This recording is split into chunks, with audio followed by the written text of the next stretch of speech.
মে মা লোক যাও মাক জীয়েকৰ সাধু এখন গাঁৱত এজনী মাক আৰু এজনী জীয়েক আছিল দুয়ো আবেলি সময়ত ধান খুন্দে কেতিয়াবা মাকে ঢেকি দিয়ে আৰু জীয়েকে ধান বহাই দিয়ে আৰু কেতিয়াবা জীয়েকে ঢেকি দিয়ে আৰু মাকে ধান বহাই দিয়ে এদিন এজনী মাখি মাকৰ ডিঙিত পৰিলে জীয়েকে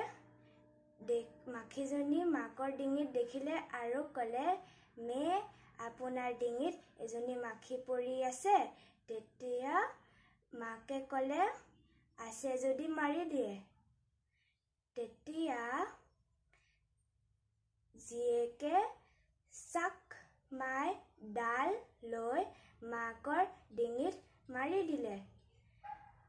জীয়েকে ইমান জোৰেৰে মাৰি দিলে মাকে আঘাত পালে আৰু মাকৰ মৃত্যু হ'ল ধন্যবাদ